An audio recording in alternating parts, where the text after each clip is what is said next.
Live from ABC7, this is Eyewitness News at 7 p.m. on LA56.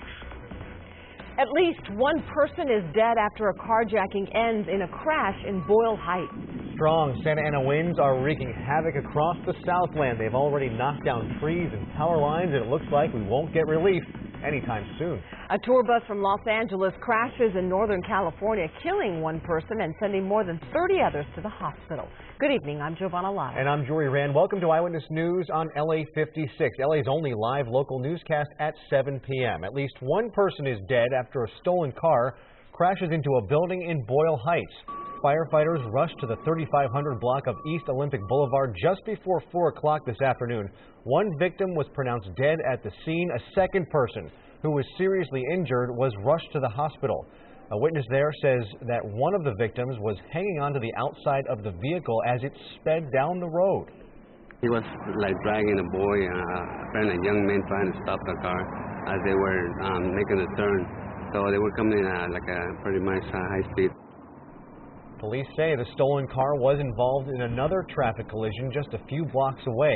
The car caught fire, but firefighters say damage to the building appears to be minimal. One person has been detained.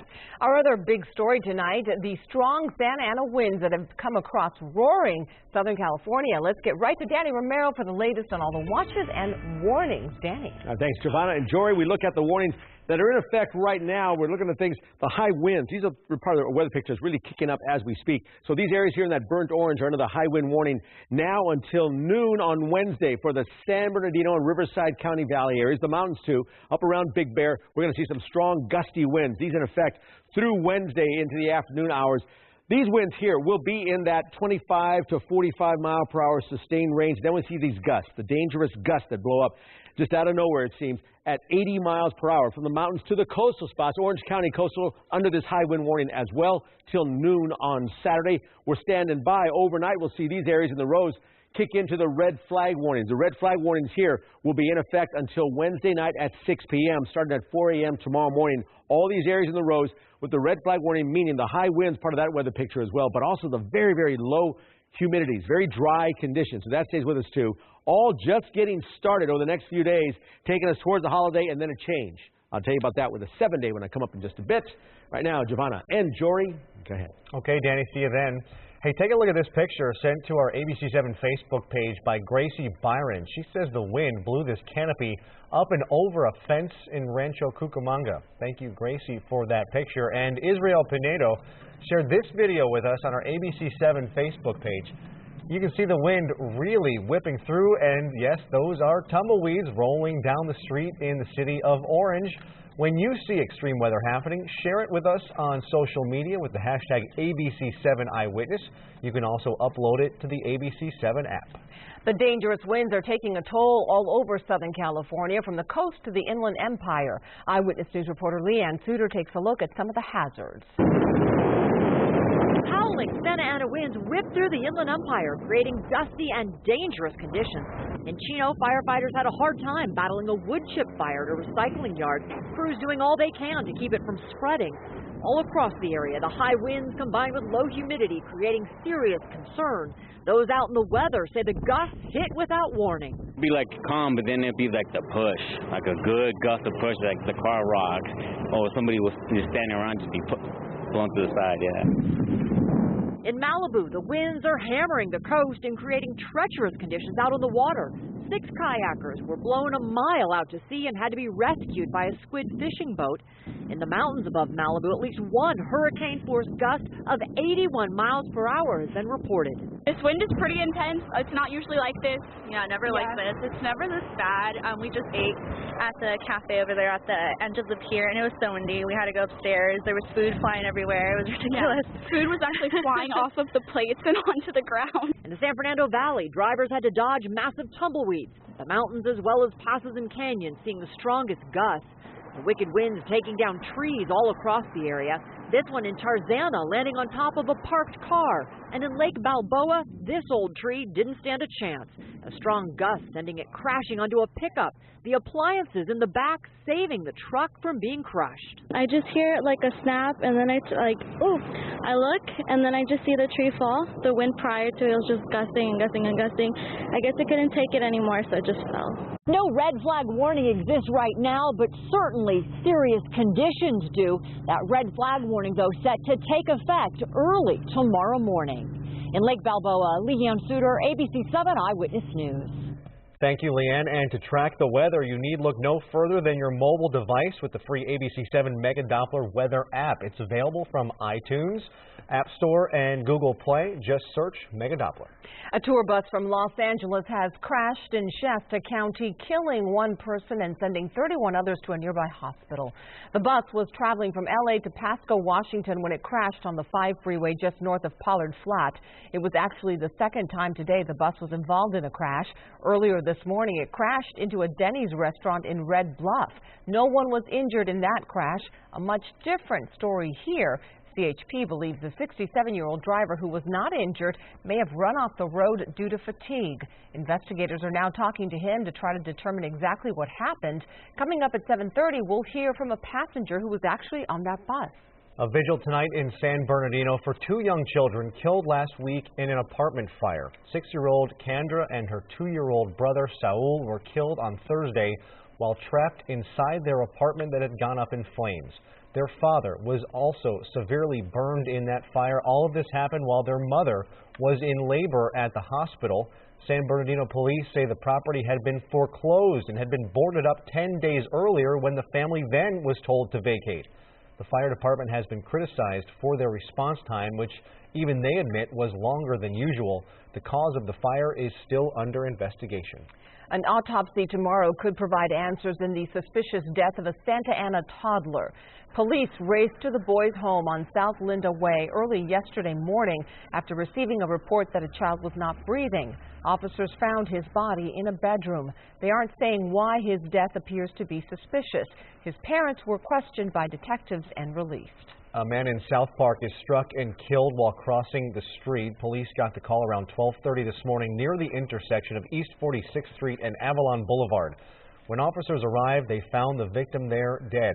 The driver remained at the scene. Police believe the victim, who was possibly homeless, was not in a crosswalk when he was struck. The driver is not expected to be charged. The country is on edge as Ferguson, Missouri braces for more violent protests, all awaiting a decision from a grand jury on whether to charge a white police officer in the shooting death of an unarmed black teen. ABC's Steve Osunsami has the latest developments. They start again in the morning. The grand jury behind these windows, 9 white jurors and 3 black jurors debating possible criminal charges in this racially explosive case. Everyone here is ready for a decision. The National Guard and their armored vehicles, more than 1,000 local police and their barricades, and untold numbers of demonstrators prepared to give authorities a piece of their mind. You're on the right! Go! Meanwhile, outside Ferguson Police Headquarters, it's getting more violent each night. At least 3 arrests over the weekend. I think when we recognize that there's going to be an increase to the unrest or the protests. One group is now promising action in at least 82 American cities, no matter the decision here. The grand jurors have spent months poring over evidence. These images of 18-year-old Michael Brown shot dead in the street. Witnesses who say he was holding his hands up. Testimony from Officer Darren Wilson, who fired the gunshots. 21 to 25 or 22. You guys need me? And radio traffic showing that he was heading into the neighborhood after calls on this alleged strong-arm robbery. Police say this is Michael Brown in the surveillance video. A police union rep says even if the grand jury clears Wilson, it's not certain he could return to work. Can he come back to the Ferguson Police Department? Sure. Is it the best decision for the city of Ferguson or for Officer Wilson? My opinion, probably not. Businesses here that have boarded up and nervous families here are hoping and praying for calm this holiday season. At least one school district here has already canceled classes on Monday and Tuesday. Steve Osunsami, ABC News, Ferguson, Missouri. Speaking on ABC's This Week Today, the president had this message to the people of Ferguson and others who are looking to protest. I think, first and foremost, keep protests peaceful. This is a country that allows everybody to express their views, but using any event as an excuse for violence is contrary to rule of law and contrary to... Here in Southern California, there is hope that reaction to the decision will be calm. Just in case, the LAPD says it has extra patrols on hand. Community leaders gathered at the First AME Church this weekend, calling for all protests or vigils to be peaceful. The First AME Church is also inviting the public to a meeting for peace that will take place 1 hour after the grand jury's decision is announced. Outrage and anguish in Cleveland today, where a 12-year-old boy has died after being shot by police. Officials say they received a call yesterday that the boy was playing in a park with a gun. The caller was unsure, though, if the gun was real. When police arrived, they say they fired 2 shots when the boy reached for the gun and refused to put up his hands. The gun turned out to be a replica with the orange safety indicator removed. The 2 officers have been placed on leave as authorities investigate.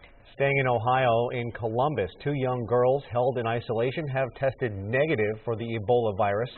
Public health officials say the girls were recently in West Africa with their mother. The 4- and 6-year-olds both had fevers this weekend, but they only tested positive for influenza A. They will be treated and monitored.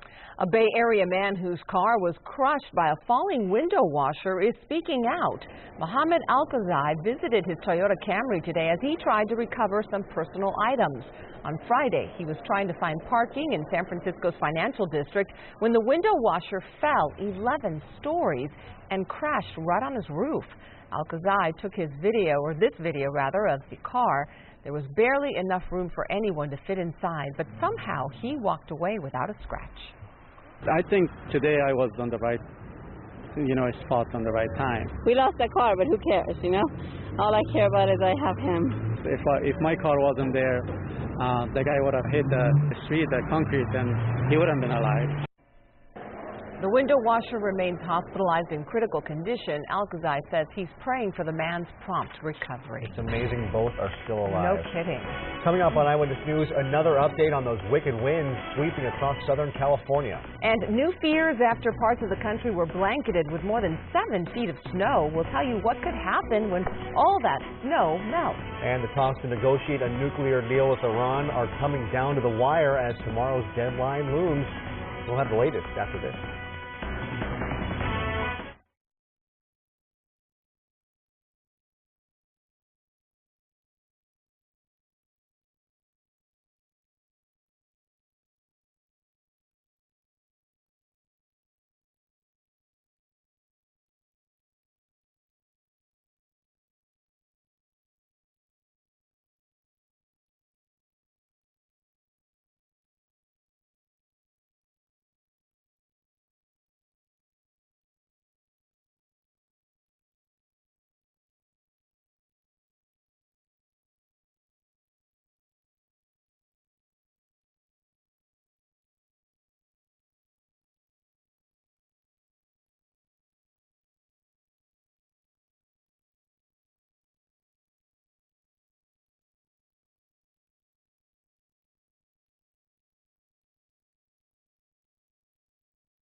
The temperatures are now rising in western New York, and that's not good news for residents left to dig out from a massive snowstorm. Now there's a concern about flooding from all that snow melting. ABC's Rob Marciano is in Buffalo, where evacuation plans are now being prepared.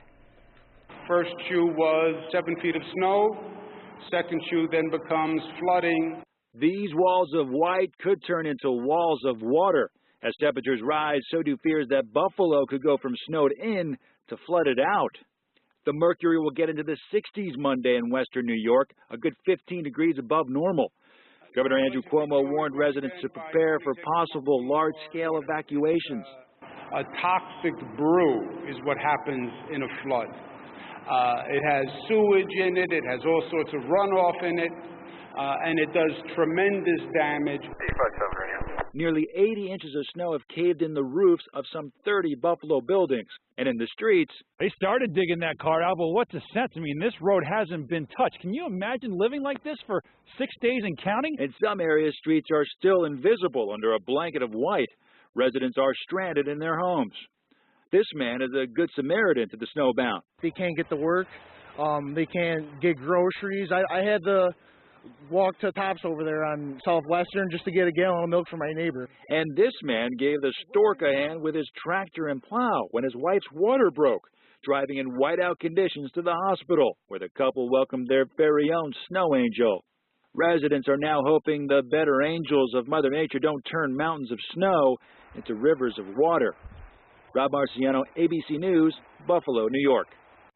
Wow. Yeah, some of the pictures from that region are just incredible. Yeah, I mean, that could be really dangerous. Unfathomable Yeah. how much snow they had there. It almost makes us feel bad talking about how we're going to be so warm No and dry kidding. and windy, right? I mean, but that's the case for us here in Southern California. It's all about, for us now, a very dry, a very windy, and potentially fire hazards.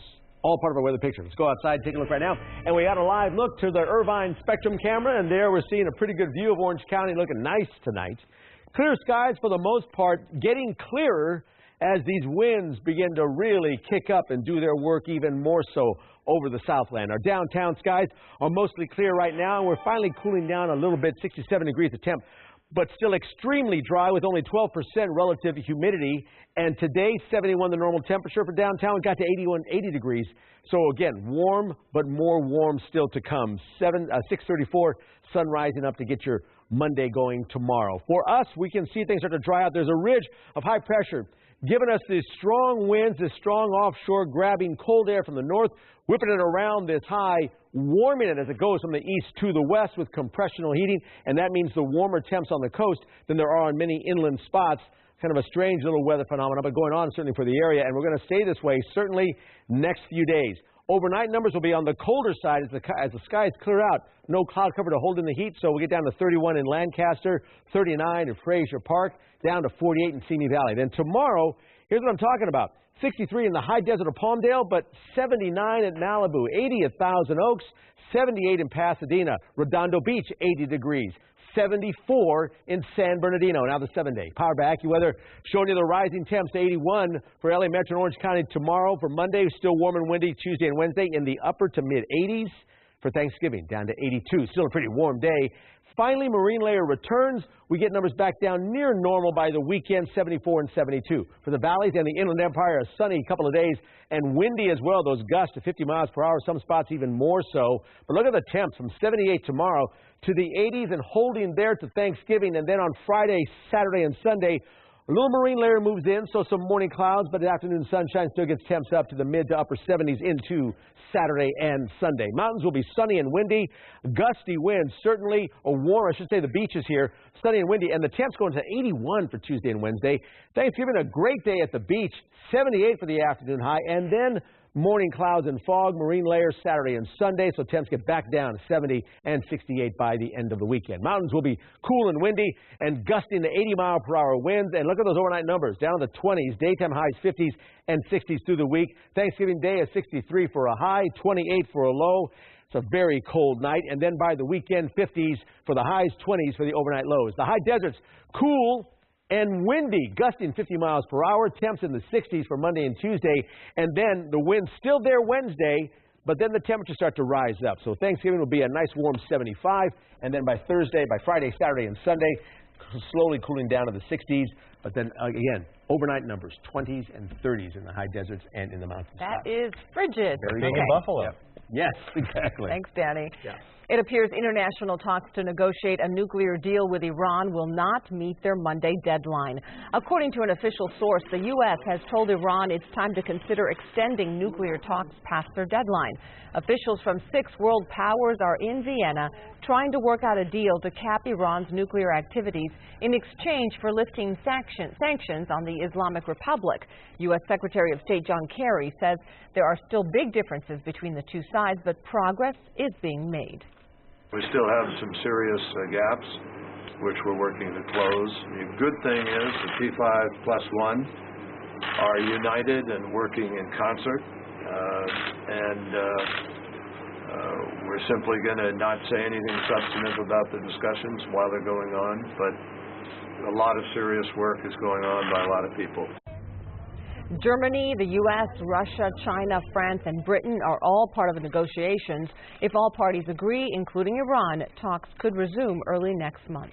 Afghanistan's parliament overwhelmingly approved an agreement with the U.S. and NATO that allows international troops to remain in the country. That new agreement allows the U.S. and NATO to keep a total of 12,000 troops in Afghanistan next year to support local forces there. The troops will train, advise, and assist Afghan security forces. President Obama had said earlier that U.S. troops would have no combat role in Afghanistan after this year, but he signed a secret order authorizing a more expansive role for the U.S. military in Afghanistan. Meantime, workers have recovered all of the wreckage of Malaysia Airlines Flight 17 more than 4 months after it was shot down in eastern Ukraine. The recovered fragments were then put on a train and shipped to a Ukrainian government-held city. The investigation into just what happened to the passenger jet is being conducted there and in the Netherlands. Ukraine and Western governments accuse Russia-backed separatist fighters of firing rockets at the plane. Russian state-run TV has blamed Ukraine's Air Force. All 298 people on board that flight were killed. Up next, local police come together to help feed the hungry. We'll show you just how much food has been donated so far. Plus, it's a Thanksgiving Day feast fit for the dogs. We'll explain why these big guys are chowing down when we come back.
Truckloads of donated food rolled into the LAPD station in West LA. It was the grand weigh-in for their West LA food drive to end hunger. It's the third year for the campaign. This year, the department hoped to surpass the 30,000-pound mark, all to be given to the Greater Los Angeles Food Bank. Local businesses, as well as community and college organizations, joined in the effort, and so did young volunteers like Evan Birkin and Matt Monheim. You guys went through the neighborhood dropping bags off? Every doorstep. We got a couple thousand pounds of food. This is what it's all about. Now, we're never going to end hunger per se, but we have to try. But no, we can do it if we continue to work together. Young Evan and Matt also got Trader Joe's to give them 600 paper bags so they could collect that food. Today's weigh-in ended with a celebration of all the hard work, all to help end hunger in L.A. Dozens of German Shepherds have something to be thankful for this holiday week. Volunteers have served up home-cooked meals for the dogs at the Great Canine Stakeout in Yorba Linda today. Their bowls were filled with steak, potatoes, and green beans. The Shepherds are all in foster care, waiting to be adopted by loving families. We wanted to reward the dogs that we care about so much with something special because the dogs give so much back to us all year round. All of the dogs, ranging in age from 6 months to 9 years, are available for adoption through German Shepherd Rescue of Orange County. The group hopes to make this an annual event. That is just great. Well, we're updating our top stories at 7:30. Including another look at how long the gusty winds will last and what you can expect for your work week. And a rude awakening for several families in Los Angeles this morning as they wake up to find a tree down on their property. We'll hear from some surprised residents. Plus, we'll hear from a passenger who was on board that tour bus that crashed in Northern California, what he had to say.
Live from ABC7, this is Eyewitness News at 7:30 p.m.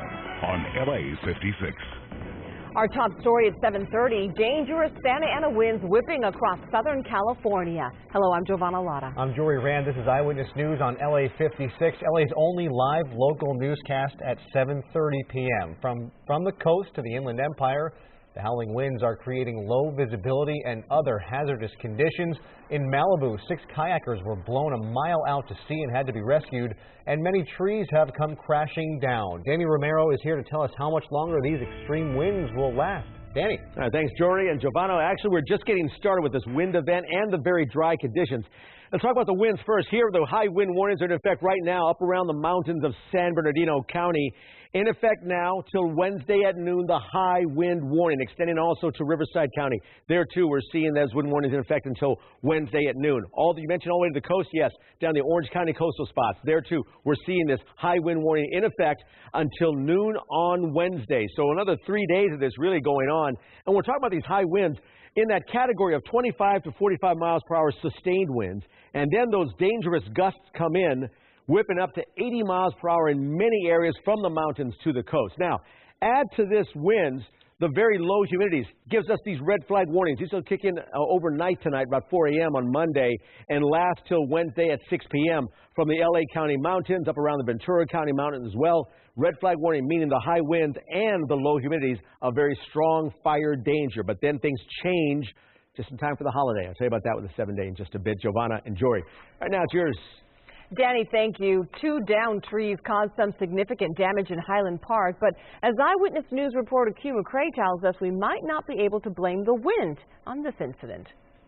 Not one, but 2 trees collapsed on homes during the overnight. Alec Led returned home from a night out to find his Highland Park home covered. He doesn't want his face on TV. I went inside. It seems all right. The porch is damaged. The fence is damaged. Lucked out. Just 3 miles away in Montecito Heights, John Alvarez is dealing with a similar situation. We nicknamed it Eileen because it was always leaning.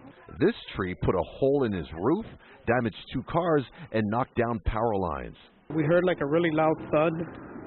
My wife heard it first, and we came out, and the tree was down.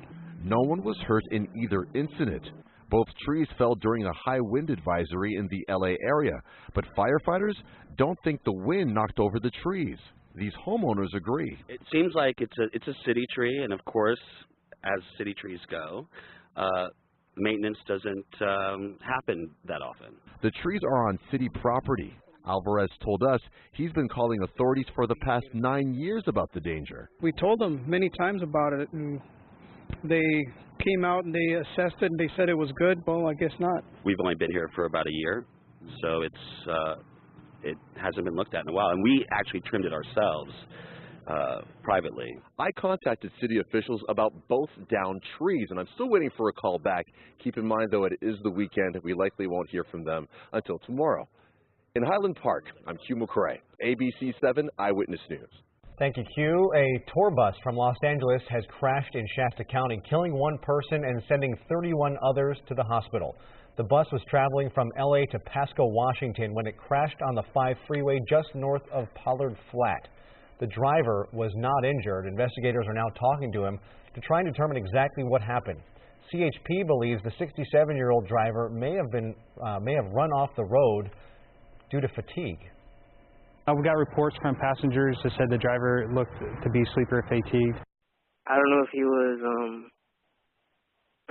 like if he spaced out or I don't know, but when he was supposed to take a little turn, he went straight. The bus just lost control after that.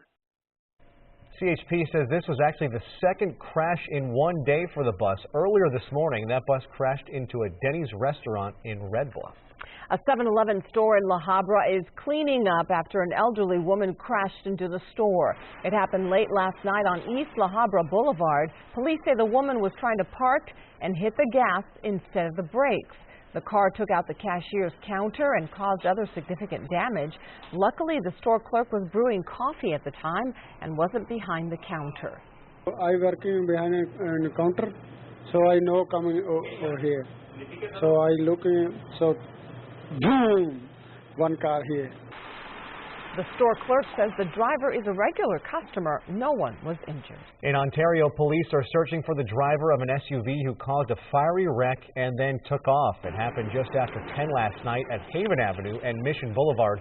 Investigators say this SUV ran a red light, collided with a tow truck, then burst into flames.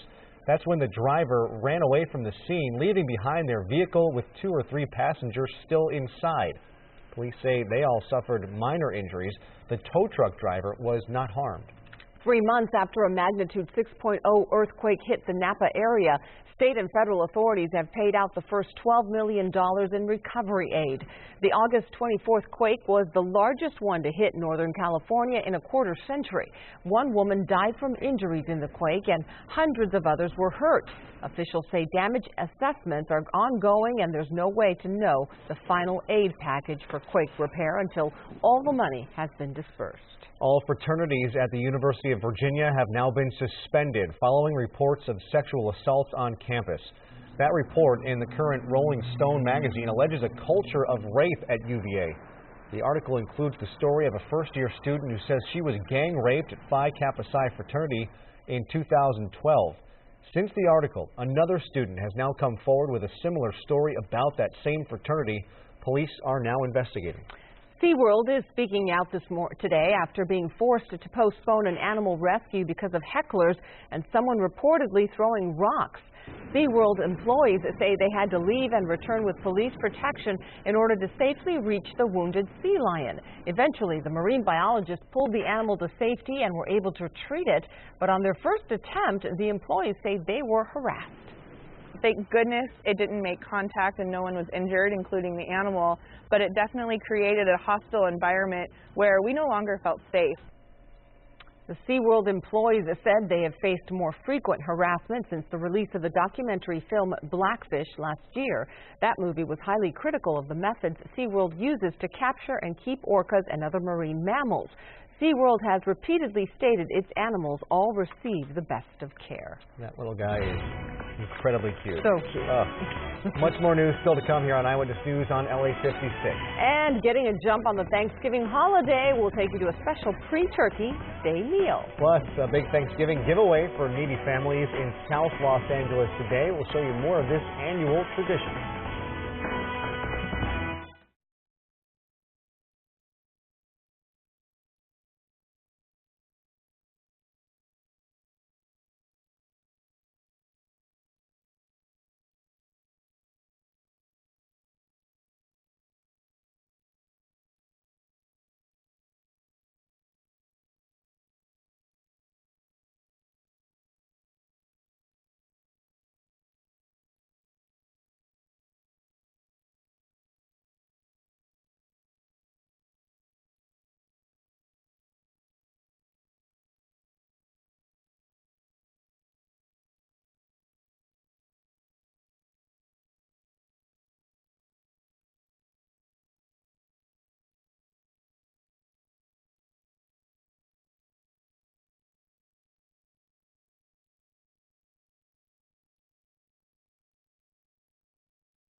A massive pre-Thanksgiving meal today at the Peace, Love, and Happiness Church in South LA. It's the biggest event of the year for the church. They charter in buses and bring people in from shelters throughout Los Angeles. The church's pastor says they've been doing this for more than 35 years. Organizers say they fed more than 2,000 people.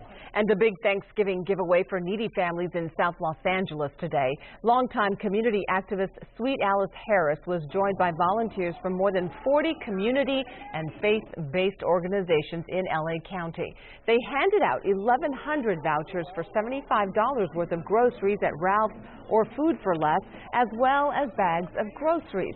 The event is more than 40 years old.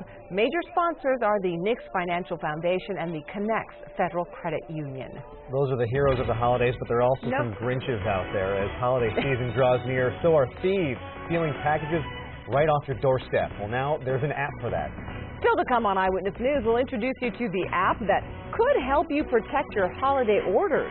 Plus, the Rams and Chargers square off. Could St. Louis pull off the upset down the I-5? Highlights coming up in sports.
It's the best-selling car in the country, but there's a lot of strong competition in the mid-size sedan segment, so Toyota has given the Camry a bit of a makeover for the 2015 model year. Car specialist Dave Coons gives us a look at the changes.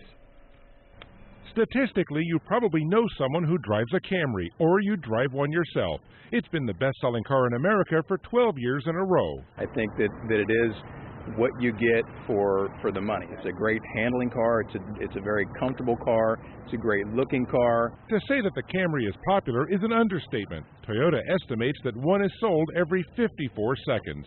But there's a lot of competition in the mid-size sedan segment, so Toyota's California Design Studio has given the car a restyle to make it a little bolder and more engaging. We now have a different driving dynamic. We've got something that's very interesting to look at. It's very sporty looking. Not just new looks, but new optional technology like this wireless phone charging pad. You can also still get a V6 engine. Some other mid-size cars are only offering 4 cylinders, adding optional turbos for more power. With higher trim Camrys, you can choose V6 Grunt. It drives a lot different than the Turbo 4s, and that's something, frankly, that our consumers are pretty happy with, so we've retained it. Part of Toyota's plan for keeping the Camry on top was to make it more stylish. They also added a sportier trim level for those who want a bit more excitement in their daily drive. Hardly anyone would use the words Camry and sporty in the same sentence, but the new XSE trim level notches things up just a bit, adding visual flair and 18-inch wheels on the outside, plus a fairly bold interior. Or if you want to go the other direction, the Camry Hybrid remains the eco-friendly choice in the lineup. As before, an electric motor works in harmony with the gas engine.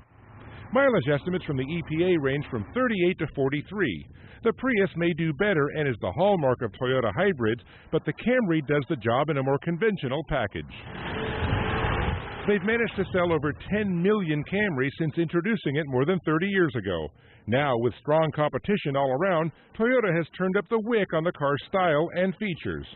With that, its segment-leading sales pace should keep going well into the future. Dave Coons, ABC7 Eyewitness News. As the holiday season gets into full swing, a startup company in San Francisco is combating package theft with scheduled deliveries. It's called Doorman. Here's how it works. Instead of having packages delivered to your home, you have retailers deliver it to them. Once the package arrives, they contact you to schedule a delivery 7 days a week with drop-offs as late as midnight. The company charges $4 a package or $20 a month. Who's at their home in the middle of the day just able to wait for a package to show up? I always felt like I was being punished by the current delivery system for having a full-time job. And the question was, why can't this be delivered when I'm actually home? Doorman, by the way, is not hiring full-time. Instead, they use contractors who drive in their spare time, similar to Uber. And for now, Doorman operates only in San Francisco. I think it's a great idea. It is. It does make a lot of sense. Yeah. I think we might volunteer to do it. I was going to say, I'm thinking my off time. a little side job, yeah. A little extra do-re-mi. A little bit of this. Yeah, it could always come in handy. Yeah. That'll be knocking on your door. Hello? Javon and Jory. That's right. Here delivering to you. What I can't deliver right now for you is a little look into the weather coming up in the next few days. I can tell you one word. Hot. Another word. Windy. Let's go outside. Take a look. Laguna Beach, our camera showing you how it's looking down on the coast. At the moment, calm as far as the winds are concerned. But boy, the beaches especially will feel the difference in weather as it warms up quite a bit over the next few days. Our downtown LA camera shows fairly clear skies and 67 degrees, but oh, so dry. 12% relative humidity happening right now. And it's all thanks to this ridge of high pressure really just ruling our weather. It's got this strong offshore flow around it. Not only do we grab this cold air from the north, we grab it, whip it around behind that clockwise motion, and it warms up as it goes from east to west. So we're going to see warmer temps on the coast, warmer temps than on the inland spots. I'll show you those numbers in a moment. We'll stay with this high Monday, Tuesday, into Wednesday. By Thursday and Friday, it starts to break down. When that happens, then we're going to see this trough of low pressure move in. And when that comes our way, we're going to see things turn around more of an onshore flow. The cool marine air moves back, a little more moisture in the air, temperatures drop down, and we cool down by the weekend. But until then, get ready for it. Tonight down to 25 at Big Bear, 31 Lancaster, 39 Frazier Park. Some cold overnight numbers on the inland spots. Here's the numbers I'm talking about. 79 at Malibu tomorrow for the afternoon high. Only 69 in Santa Clarita. Pasadena goes to 78. Redondo Beach to 80 degrees. Anaheim goes to 81 degrees tomorrow. A pretty nice day. We look ahead now, 7-day power back weather, giving you numbers like this. 80s and warming up to 86 by Wednesday, Thanksgiving Day. 82, not bad. Then here comes that cool down into the weekend, 74 and 72.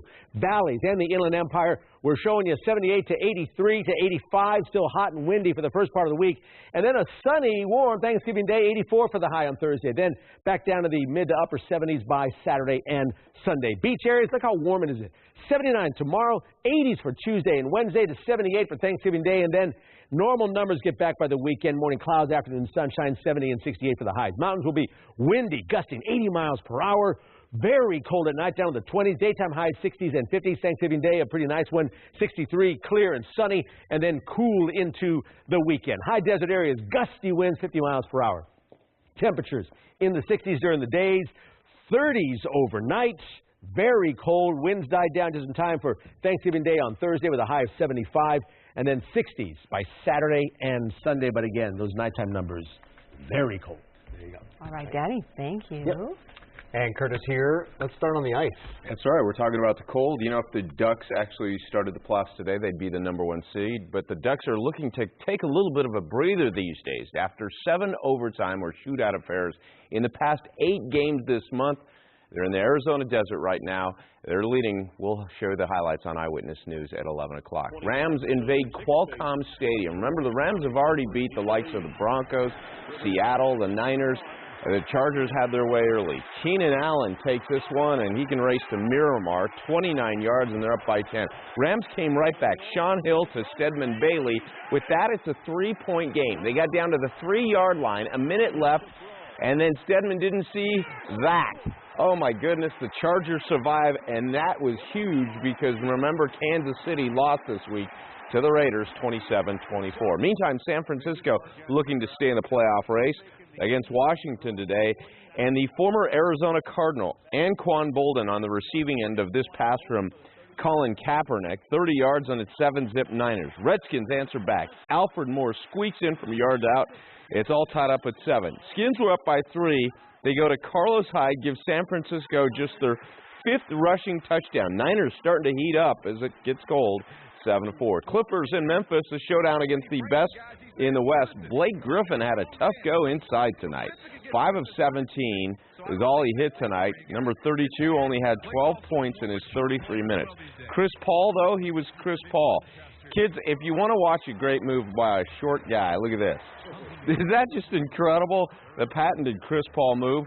They're down 13 at the break, but LA had no answer for Marc Gasol. Powell's little brother was a mean man tonight, as you can see. That's part of the reason the Grizzlies have the best record in the NBA, and they win at 107-91. Galaxy hosting their first leg of the Western Conference Finals against Seattle.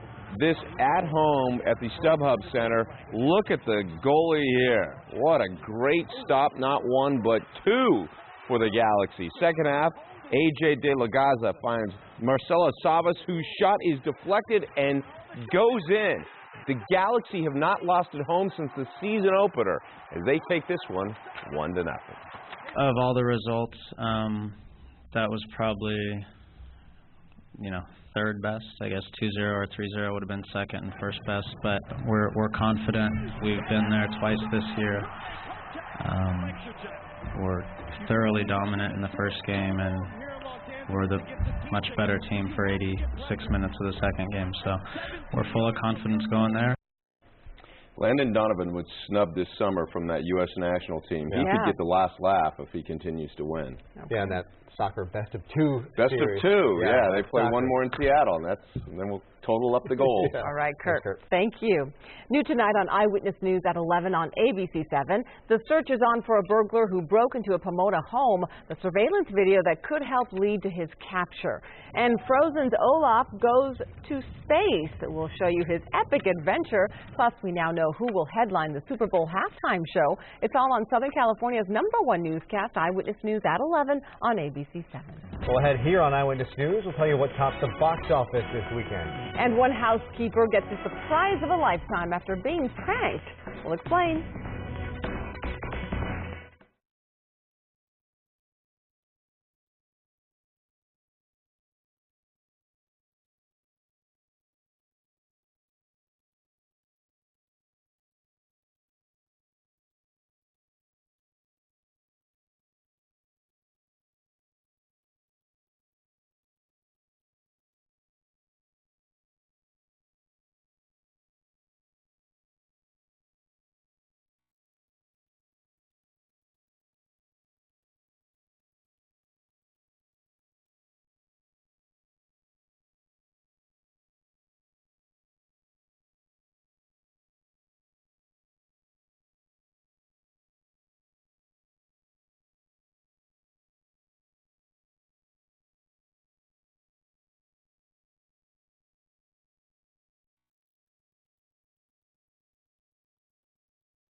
No surprise at the box office this weekend. The latest installment of The Hunger Games claims not only the top spot at movie theaters, but also it's the biggest opening of the year. When you're in the games, you only get one wish. It's very costly. You're alive. Mockingjay Part 1 opened with $123 million in ticket sales, but it didn't quite catch fire like the previous installments of the franchise. Last year's Hunger Games Catching Fire had a $158 million debut. Big Hero 6 moved into second place with $20.1 million. Interstellar, Dumb and Dumber 2, and Gone Girl rounded out the top 5. A housekeeper in Cleveland was ready to scrub down a home, but instead she was told to put down the mop. It's a moment that changed her life forever, and it was all caught on camera. ABC's Cecilia Vega has the story. Cara Simmons thought she was showing up for a big cleaning job. Cara's here, Cara's here. But this single mom of 3 who's never had a day off, health problems and bills mounting, was in for the surprise of her life. Cara is an amazing person, amazing sister. She's selfless. She works hard. She had no idea she was being secretly recorded for Prank It Forward, an online series that says it does pranks for good causes. Cara's video now seen more than 3 million times. In a million years, I would have never, ever expected anything like this. Cara, thinking she's still on the clock, is tricked into a day of pampering with gourmet food. So it's about $400-500 for the lobster. Massages and designer clothes. But the real shocker comes when the doorbell rings. Hi, ma'am. Got your packages for tonight. I'm just going to set them down right here. The contents look awfully familiar. Where'd you get these from? I'm sorry, was there a problem? These are my items. It says here that these items are for the woman who lives here in this house, Ms. Simmons. I am Cara Simmons. That house Cara was hired to clean. We actually have some things out in the truck that might clear it up. Now hers to keep forever. This is actually your house now. Oh my gosh! I have never owned a home. I couldn't believe it. It was like a dream come true. A proud new homeowner able to share her dream with her family just in time for the holidays. Wow, that is amazing. That was Cecilia Vega reporting. Simmons hasn't officially moved into the home yet because she's working with another organization on responsible home ownership. They got her good. That was great. Fantastic. Wow. Yeah. Thanks for joining us for Eyewitness News at 7 here on LA56. LA56 Weekend Theater is next. Eyewitness News continues at 11 p.m. on ABC7 and anytime on ABC7.com. Remember, you can get your news 24 hours a day on our ABC7 Facebook and Twitter pages. See you at 11.